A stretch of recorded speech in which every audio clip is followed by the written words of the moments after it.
Welcome to the bold analysis, ladies and gentlemen. There is something happening in this country that we are not giving it the attention it rightfully deserves.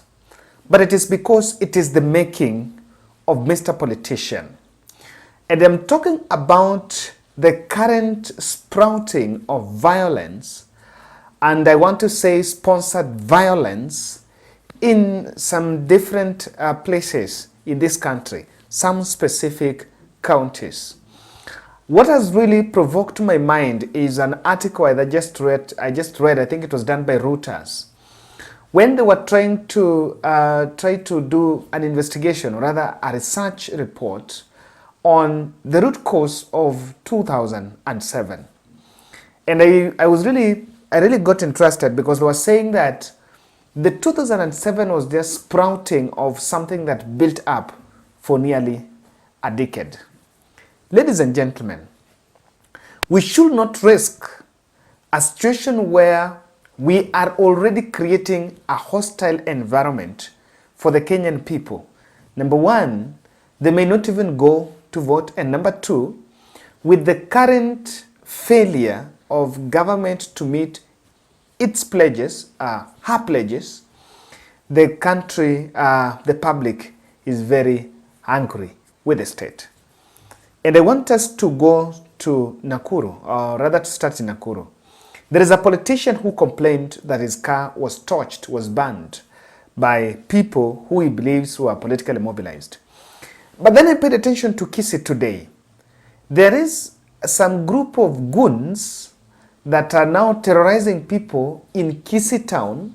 And when you listen to what the Kisii governor, Simba, Arati, is saying, he seems to be saying that the national government, because security is a national function, is not doing enough and is seeking answers from President William Ruto, whether this is part of a wider scheme to scuttle the county, the stability of the county. This has really caught my attention because the governor is really hitting the nail at the head. Don't hide anywhere. Come out. Tell us if you have arrested this one criminal who was organizing the killing of the doctors in South Mugrango. He has calmed down. Indeed, he has killed somebody in town under the watch of the police, under the protection of the police. Therefore, my question is, Kindiki, what do you want to tell us? Is that, are you in charge, or you have given instructions that there should not be peace, there should not be business as usual in Kisii? If you think you want to fix the government of Kisii, tell me. If the instructions, they are from State House, that Kisii can't run peacefully, tell us, so that we know the national government is against the Kisii government. Everything you are doing is signaling on lawlessness. We are not going to accept. If these criminals, they are not arrested, be sure we'll arrest them. Be sure they will. And if you think what happened in Kisii is a child's play, then if you look at this video here, people were hospitalized, by the way. And someone from Kisii, you can give us a picture. What exactly is happening there?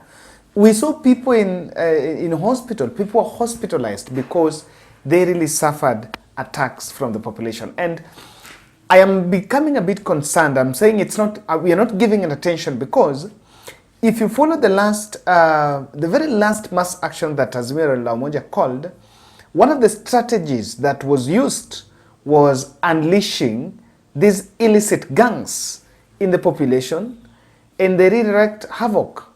A vehicle was burned, and a trailer was also attacked somewhere along the Eastern Bypass. So even after that, no one complained, and that happened in the eyesight of the police. Now, if you listen to what Simba Arati is saying, these people who are doing these things, they're doing them in the sight of the police. Okay, of course, that I may not confirm because that needs to be confirmed by the police. But it seems to be saying that the security officers there are complicit. So what exactly are we doing? Now, today in Machakos, there was another protest. If you remember the Shamba scuffle between Moses Kuria and the governor there, that is Wavinya Ndeti. I think it was about the Portland issue. Now, it was supposed to be solved between, it was supposed to be solved between a combination between the national government and the county government. And for the last 1 week, there was some private developer who was allegedly erecting fence there. And the community there was complaining that they are being ejected. I think they're squatters. So they're being ejected from that land. And the governor came in defense. Now, what has made it difficult to address these problems? Because it borders just provocation of the public. And I think politicians sometimes just forget. One of the attack lines that was used against Uhuru Kenyatta was that he ejected people in Kariobangi during COVID. I don't know, and they had to stay in cold weather. And it was used against William Ruto. Now, what is happening in that Machakos was something that could be handled peacefully. But someone opted to provoke the masses, and it broke into a full-blown protest. And you can see the way the governor was venting her anger. Your time is over.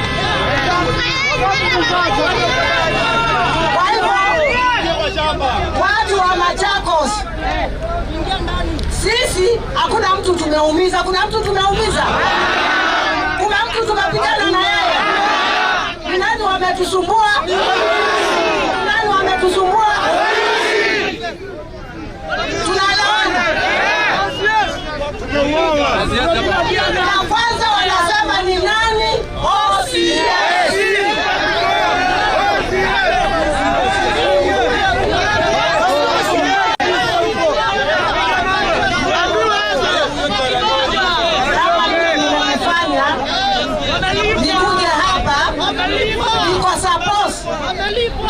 Whatever happens, we are supposed to sit with you guys and take care of the security of the county.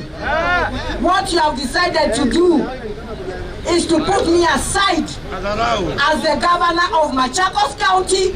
You're discussing the matters of security without involving me. Because if you're spoken about this, now, I want to make a personal submission about Wavinya Ndeti. I'm one person that don't appreciate her amongst the leaders that were elected on a Azimio la Umoja ticket. Sometimes as a leader, you must also be consistent on your principles and ideologies.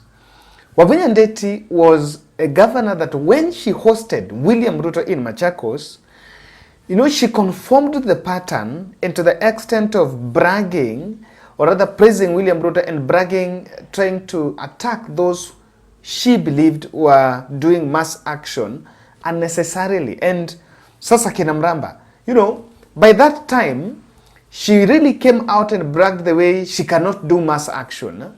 Tutafanya na rais, we are civil people. Now, she's leading the population into a mass action. Well, at one point she said it will not do mass action. Sometimes as leaders, you just need to have a little bit of a principle. And I think I don't sympathize with her that she was also tear-gassed by the police. Sometimes I think it's also a lesson for leaders, kewarambe. There is now a word known, kitamramba.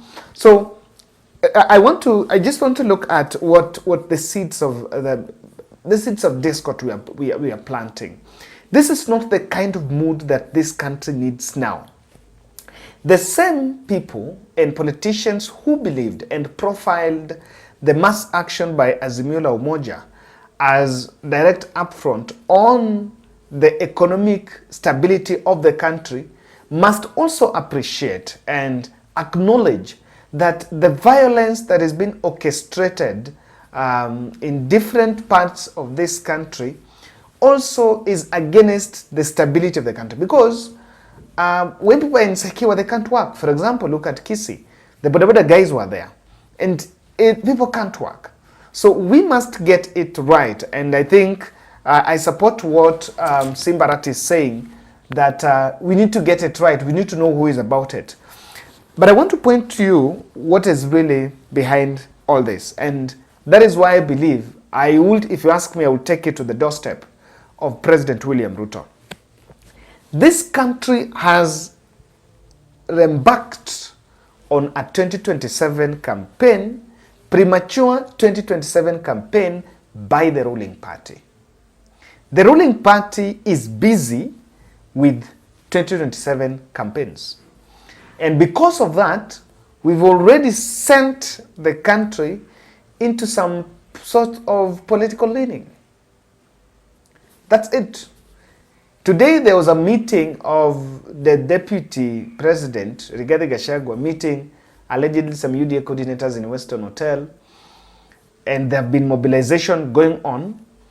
If you look at what they are doing, all the events are being organized are just political forums where people are trying to defend the state and say how the president, William Ruto, is a man that should get the second term.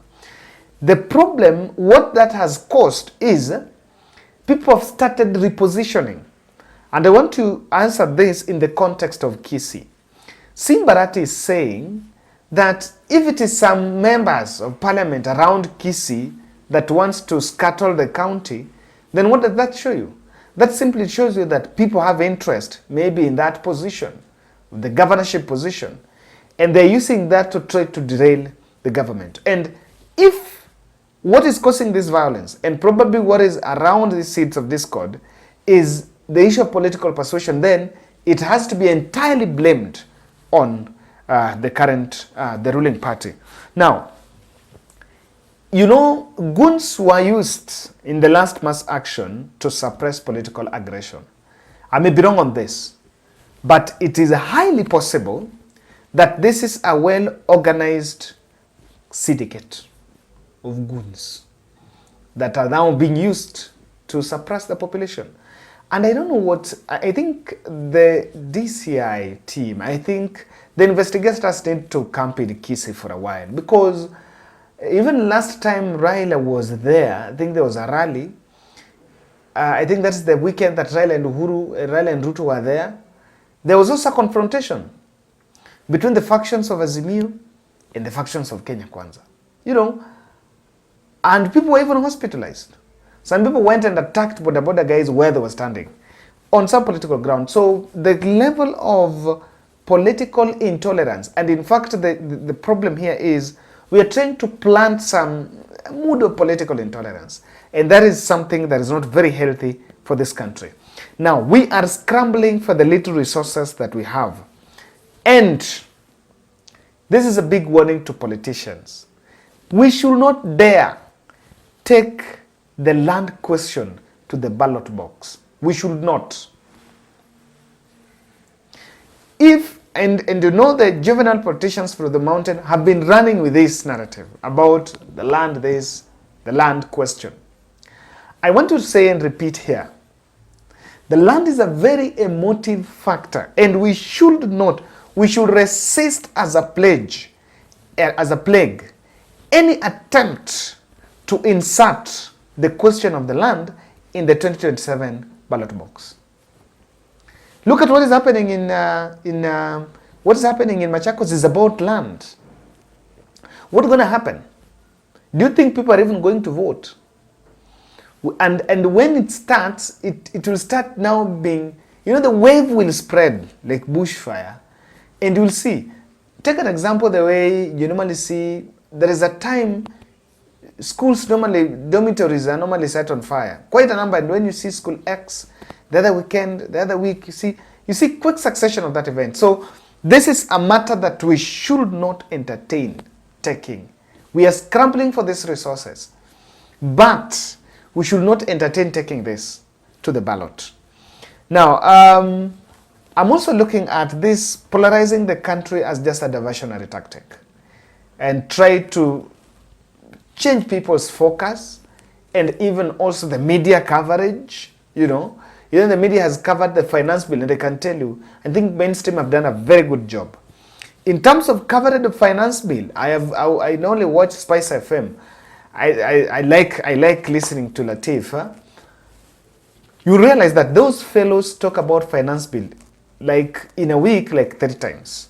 They will always touch on finance bill, and I think it has really helped to debunk and Kenyans to really understand what's on the scene. So this could also be strategies, just diversionary tactics to make sure that we change the focus of the nation.